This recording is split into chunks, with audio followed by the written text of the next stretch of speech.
இவனைத்தான் அடிக்க வர சொன்னியா என்று தீரஜிடம் கேட்க, ஆமா, இவனைத்தான் அடிக்கணும் என்று தெளிவாக கூறினான். ஒருவேளை தான் தவறாக புரிந்து கொண்டோமோ என்று விக்டர் நினைத்திருக்க, இப்போது அனைத்தும் உறுதியானதில் இன்னும் அதிர்ச்சி அடைந்தான்.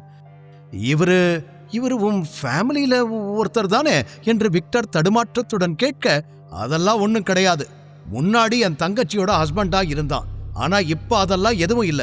வேஸ்ட் ஃபெலோ, ரொம்ப திமிரு பிடிச்சவனா இருக்கான். அவனை அடிச்சு கைய கால உடைச்சு போடுங்க என்று கோபத்தில் தீரஜ் பேசிக்கொண்டே போக, சர்வாவை திட்டியதில் விக்டருக்கு தான் கோபம் அதிகமாக வந்தது. எதிரில இருக்கிறது டைகர்னு தெரியாம லூசு மாதிரி பேசிட்டு இருக்கான். இவன் கூப்பிட்டான்னு வந்ததுக்கு டைரக்டா டைகர் கிட்டே வந்து கோத்து விட்டுட்டானே என்று மனதிற்குள் புலம்பினான் விக்டர். எதிரே இருந்து பார்த்த சர்வாவிற்கும் விக்டர் மனதில் இப்போது என்ன ஓடிக்கொண்டிருக்கிறது என்று நன்றாகவே புரிந்தது. சர்வாவை தாண்டி ஷிவானியும் அனைத்தையும் கவனித்துக் கொண்டுதான் இருந்தாள். சில நாட்களுக்கு முன்பு இதே விக்டரிடம்தானே அவளும் மாட்டிக்கொண்டாள். அன்று தன்னை காப்பாற்றிய சர்வா இவனோடு ஏதோ ஒரு சீக்ரெட் டீலிங்கில் இருக்கிறான் என்ற அளவிற்கு அவள் யோசித்து வைத்திருந்தாள். இப்போது அதையெல்லாம் உறுதிப்படுத்திக் கொள்வதற்காக அவள் காத்துக் கொண்டிருக்க, சர்வா தான் மாட்டிக்கொள்வோமோ என்ற பதட்டத்தில் இருந்தான். அதனால் யாரும் கவனிக்காத நேரம் விக்டரை பார்த்து சைகையாலேயே தான் டைகர் என்பதை யார் முன்னாலும் காட்டிக்கொள்ளக்கூடாது என்று கூறியிருக்க, பதட்டத்துடன் சரி என்று தலையாட்டிவிட்டு தீரஜ் பக்கம் திரும்பினான் விக்டர். என்னாச்சு, போயவன அடி என்று தீரஜ் கேட்க, ஓங்கி அவனை பளார் என அறைந்தான் விக்டர். அதை எதிர்பார்க்காத தீரஜ் நிற்க முடியாமல் தடுமாறி எதிரே இருந்த கார் மீது சென்று விழுந்தான். அனைவருமே அதை அதிர்ச்சியாக பார்த்தனர். ஏ ஃபூல், என்ன ஏமான் அடிச்ச என்று கன்னத்தை பிடித்துக்கொண்டே தீரஜ் கேட்க, உடனே விழுந்து கிடந்தவன் அருகே சென்று சட்டையை பிடித்து தூக்கிய விக்டர், டேய், யார அடிக்கிறதுக்கு யார வர சொல்ற? அவர் யார் தெரியுமா? எவ்வளவு பெரிய ஆள் தெரியுமா? அவர் அடிக்கிறதுக்கு என்ன வர சொல்லிருக்க என்று மீண்டும் அடிக்க ஆரம்பிக்க, தீரஜ் இன்னும் அதிர்ந்து போனான். பிறகு பயத்துடனே, நீதானே போன்ல எவனாயிருந்தாலும் நான் அடிக்கிறேன்னு சொன்ன, இப்ப என்ன மாத்தி பேசுற என்று கேட்க, வாய மூடு, வாய திறந்த உன்னை கொன்னுடுவேன் என்று மீண்டும் தீரஜை அடித்தான் விக்டர். தீரஜுக்கு ஒன்றுமே புரியவில்லை, குழம்பி போனான். விக்டருடன் வந்திருந்த ஆட்களோ, பாஸ், நாங்க எல்லாரும் அவனை அடிக்கவா என்று அருகில் வந்து கேட்க, அவர்களையும் சேர்த்து சிவந்த கண்களோடு முறைத்த விக்டர், யாராவது அவர் மேல கை வச்சிங்க, ஒருத்தரையும் உயிரோடு விடமாட்டேன் என்று மிரட்டினான். அவ்வளவுதான். அத்தோடு அவனது ஆட்கள் சர்வா அருகிலேயே செல்லவில்லை. சுற்றி வேடிக்கை பார்த்து கொண்டிருக்கும் அனைவரும் நடப்பதை ஆச்சரியத்துடன் பார்த்து கொண்டிருக்க, சர்வா அதற்கு மேலும் அங்கு இருந்தால் ஒன்று சந்தேகம் வரும், இல்லையெனில் பிரச்சனை பெரிதாகும் என்று புரிந்து கொண்டவன் தனது காரை எடுத்துக்கொண்டு அங்கிருந்து கிளம்பினான். செல்வதற்கு முன் ஒருமுறை தீரஜை நேருக்கு நேர் பார்த்துவிட்டு அங்கிருந்து கிளம்பிவிட்டான். ஷிவானியும் அடுத்த நொடியே அவனுக்கு பின்னால் அங்கிருந்து கிளம்பிவிட்டாள். இன்னொரு புறம் வேதிகா அதே இடத்தில் அப்படியே நின்று நடப்பதை வேடிக்கை பார்த்து கொண்டிருந்தாள். அனைவரையும் போல வந்தவன் ஏன் சர்வாவை அடிக்காமல் தீரஜை அடித்தான் என்ற கேள்வி அவளுக்கும் இருந்தது. சர்வாவே அங்கிருந்து கிளம்பிய பிறகு, நாங்களும் கிளம்புறோம், இனிமே இந்த மாதிரி வேலைக்கெல்லாம் என்னை கூப்பிடாத என்று தீரஜை எச்சரித்துவிட்டு கிளம்ப தயாரானான் விக்டர். இல்ல, நீங்க போகக்கூடாது, அவனை அடிக்கிறதுக்கு தான் உங்களை நான் வர சொன்னேன், நீங்க எப்படி அவனை அடிக்காம இங்கிருந்து போலாம் என்று வாங்கிய அடி பத்தாமல் மீண்டும் விக்டரிடம் பேசினான் தீரஜ். எதுக்கு அவர் அடிக்கணும் என்று விக்டர் கேட்க, அவன் என்ன அடிச்சான் என்றான் தீரஜ். நீ ஏதாவது அவர்கிட்ட தப்பா நடந்திருப்ப, அதனால அவர் உன்னை அடிச்சிருப்பாரு என்று பதிலுக்கு கத்தினான் விக்டர். தீரஜுக்கு தன் காதுகளையே நம்ப முடியவில்லை. மேலும் விக்டர் கத்தியதில் அவனும் கடுப்பாகி இருக்க, நீங்க எதுக்கு என்கிட்ட இவ்வளவு கோவமா பேசுறீங்க? அவனை அடிக்கிறதுக்கு தான் உங்களை வர சொன்னேன், நீங்க என்னடானா அவனை தப்பிக்க விட்டுட்டு என்ன போட்டு அடிச்சுக்கிட்டு இருக்கீங்க என்று தீரஜ் மீண்டும் அவன் மீது குற்றம் சாட்ட, ஏச்சை, வாய மூடு, நான் ஒன்னும் லோக்கல் ரவுடி இல்ல, நீ பணம் கொடுத்த உடனே ஒருத்தரை அடிக்கிறதுக்கு என்றான் விக்டர். அதற்காக அவன் பணம் வாங்கிக் கொண்டு யாரையுமே அடிக்க மாட்டான் என்று அர்த்தமாகாது. இன்று சர்வாவை அடிக்காமல் விட்டதற்கு ஏதாவது காரணம் சொல்ல வேண்டுமே, அதற்காக ஏதோ சொல்லிக் கொண்டிருந்தான். வாயிலிருந்து வழிந்த ரத்தத்தை துடைத்துக் கொண்டே விக்டரை பார்த்த தீரஜ், ஓஹோ, நீங்க ரவுடி இல்லைன்னா வேற யாரு? வார வாரம் எல்லார்கிட்டையும் மிரட்டி பணம் வாங்குறீங்க, திடீர்னு யார வேணாலும் போட்டு அடிக்கிறீங்க, பணம் வாங்கிட்டு அடிக்கிறது தானே உங்க வேலை, இன்னைக்கு மட்டும் ஏன் முடியாதுன்னு சொல்றீங்க? உங்களால உதவி பண்ண முடியலன்னா பரவாயில்ல, பட் உண்மையை பேசலாமே என்று கோபத்தில் தீரஜ் பேசிக்கொண்டே செல்ல இப்போது விக்டருக்கும் கோபம் வந்து விட்டது. தனது ஆட்களை பார்த்தவன், டேய், இவன் ரொம்ப ஓவரா பேசுறான், இவன் அடிச்சு கைய கால உடைங்க என்றான். உடனே அடுத்த நொடியே கையில் வைத்திருந்த ஸ்டிக்குகளை வைத்து அவன் ஆட்கள் தீரஜை அடிக்க ஆரம்பிக்க வேடிக்கை பார்த்து கொண்டிருந்த கூட்டம் அதிர்ந்தது. ஆனால் பயத்தில் வாயே திறக்கவில்லை. என்ன நடக்குது இங்க? ஐயோ, தீரஜ கொல்ல பாக்குறாங்க, அடி வாங்க வேண்டியவன் தப்பிச்சு போயிட்டான், தீரஜ் அடி வாங்குறானே என்று மாறி மாறி கூட்டத்திற்குள் சலசலப்பு ஏற்பட நடப்பதை பார்த்த பிரவீனும் அதிர்ச்சி அடைந்தான். அடி வாங்கிக் கொண்டிருந்த தீரஜோ, பிளீஸ் நிறுத்துங்க விக்டர், பிளீஸ் நிறுத்துங்க, அடிக்காதீங்க என்று வலியில் கத்திக் கொண்டிருந்தான். சில நிமிடங்களில் அவன் மொத்த உடலும் அடிபட்டு சிவந்து போயிருந்தது. அதை கவனித்த விக்டர் தனது ஆட்களிடம் போதும் என்பது போல செய்கை காட்ட அவர்களும் நகர்ந்து கொண்டனர். என்ன பதில் கிடைச்சிருச்சா?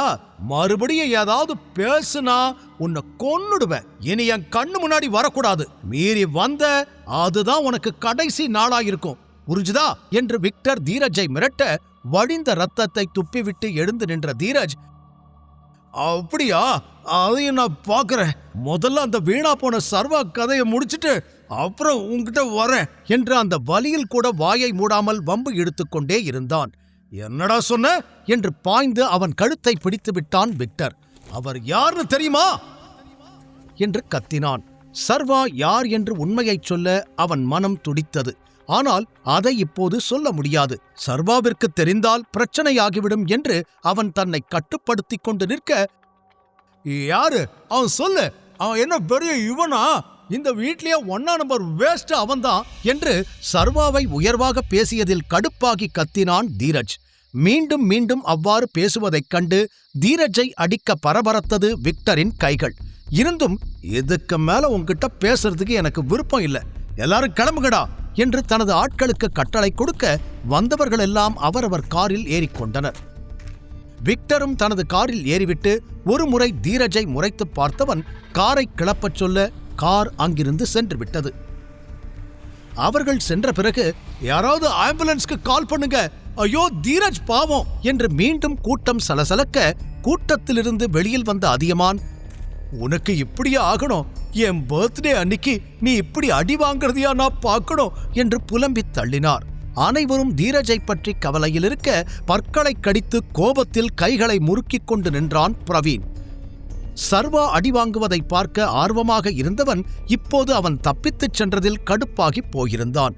இவனை இனிமே இங்க எதுவும் பண்ண முடியாது, வெளியில தான் ஏதாவது பண்ணணும் என்று முடிவு செய்தவன் சர்வா என்ன வேலை செய்கிறான் என்பதை கண்டுபிடிக்க நினைத்தான். இங்கு காரை எடுத்துக்கொண்டு சிறிது தூரம் வந்திருந்த சர்வா ஷிவானி பின்தொடர்வதை கவனித்தான். இருக்கிற பிரச்சனை பத்தாதுன்னு இவ வேற இப்ப எதுக்கு பின்னாடியே வரா என்று கடுப்பானவன் சில நிமிடங்களில் காரை நிறுத்த ஷிவானி கார் அவனுக்கு பின்னாலே நின்றது. காரை விட்டு இறங்கினான் சர்வா. ஷிவானியும் இறங்கி சர்வாவின் கார் அருகில் சென்று, சர்வா என்று அழைக்க, உனக்கு என்ன வேணும், எதுக்கு என் பின்னாடியே வர என்று சிறிது எரிச்சலோடு கேட்டான். நடந்ததை அவனால் இன்னும் ஏற்றுக்கொள்ள முடியவில்லை. அந்த கடுப்பிலேயே சுற்றி கொண்டிருக்க, அந்த வாட்ச் அது நீங்க நிஜமாவே வாங்கினீங்களா என்று எடுத்ததும் கேள்வியை முன்வைத்தாள் ஷிவானி. அவளை நிமிர்ந்து ஒரு நொடி பார்த்த சர்வா பிறகு பெருமூச்சுடன், ஆமாம் என்பது போல தலையாட்டி, நான் ஒரு லாட்டரி வின் பண்ணேன், அந்த பணத்துல தான் அதை வாங்கிட்டு வந்தேன் என்று அவனுடைய பழைய பொய்யை அப்படியே கூறினான். ஆனால் அதை கேட்டு சிரித்த ஷிவானி, இன்னும் எவ்வளோ நாளைக்கு எல்லாத்தையும் மறைக்க போறீங்க என்று கேட்டதில் லேசாக அதிர்ந்தவன், என்ன நான் என்ன மறைக்கிறேன் என்று கேட்டான். இன்னும் எவ்வளோ நாளைக்கு இப்படியே பொய் சொல்லிட்டு சமாளிக்க முடியும்னு நினைக்கிறீங்க? அன்னைக்கு நைட் நீங்களும் அந்த விக்டரும் பேசினதை நான் கேட்டுக்கிட்டு தான் இருந்தேன். அப்புறம் இன்னைக்கு உங்களை அடிக்க வந்துட்டு உங்களை அடிக்காம அவன் தீரஜை போட்டு அடிச்சுக்கிட்டு இருக்கான். இதுல இருந்து எல்லாமே தெரியுது நீங்க யாருன்னு. இன்னும் எவ்வளோ பொய் சொல்ல போறீங்க என்று அவள் தெளிவாக கேட்டதில் இப்போது சர்வாவிற்கு பெரும் அதிர்ச்சி. அவளை பார்க்காமல் பார்வையை வேறு பக்கம் திருப்பிக் கொண்டவன் என்ன பொய் சொல்லி சமாளிக்கலாம் என்று யோசிக்க ஆரம்பித்தான். அதை கவனித்த ஷிவானி, நீங்க எதையோ மறைக்கிறீங்க, நீங்க எல்லாரும் சொல்ற மாதிரி ஒரு சாதாரண வீட்டோட மாப்பிளை கிடையாது, நீங்க யாரு சொல்லுங்க என்று அவள் எப்படியாவது உண்மையை தெரிந்து கொள்ள வேண்டும் என்று கேட்க லேசாக அவளை திரும்பி பார்த்த சர்வா, நான் சர்வேஸ்வரன், உன் பெஸ்ட் ஃப்ரெண்டோட பாவப்பட்ட புருஷன். வேற என்ன தெரிஞ்சுக்கணும் என்று சர்வா மீண்டும் அதையே சொல்ல, மறுபடி என்கிட்ட பொய் சொல்லி சமாளிக்கிறீங்க பாத்தீங்களா? விக்டர் மாதிரி ஒரு ஆள் கிட்ட இருந்து அன்னைக்கும் தப்பிச்சிருக்கீங்க, இன்னைக்கும் தப்பிச்சிருக்கீங்க. அப்படின்னா நீங்க சாதாரணமான ஆளா இருக்க முடியாது.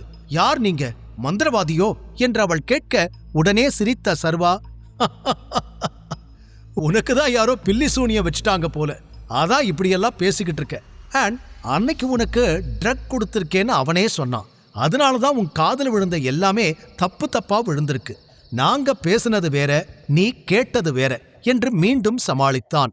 இல்ல என்று உடனே மறுப்பாக தலையசைத்த சிவானி, நான் என்ன கேட்டேன்னு எனக்கு நல்லா தெரியும். பொய் சொல்ல ட்ரை பண்ணாதீங்க ப்ளீஸ் சர்வா. நீங்க யாரு, நீங்க எதை மறைக்கிறீங்க? எதா இருந்தாலும் உங்க வாயால கேட்டு தெரிஞ்சுக்கணும்னு நான் நினைக்கிறேன் என்று அவன் கண்களை நேருக்கு நேர் பார்த்து கேட்டாள் சிவானி.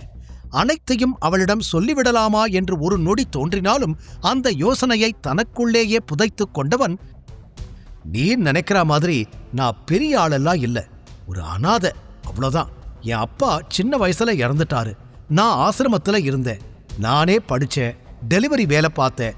இன்னைக்கு ஒரு கம்பெனியில மேனேஜரா இருக்கேன். நான் ஒன்னும் வேதிக்காவோ இல்ல தீரஜோ கிடையாது.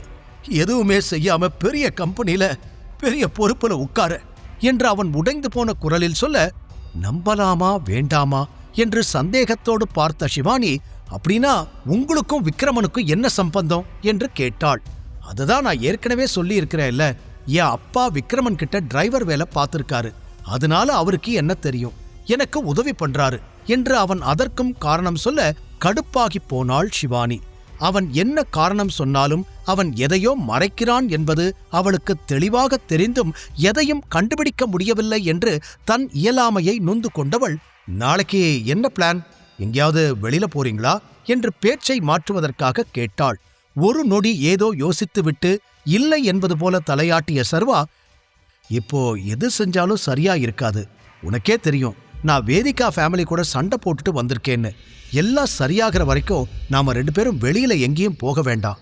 அதை வச்சு மறுபடியும் பிரச்சனை பண்ணுவாங்க என்று சர்வா யோசனையுடன் சொல்ல, நீங்க எதுக்கு இவ்ளோ யோசிக்கிறீங்க?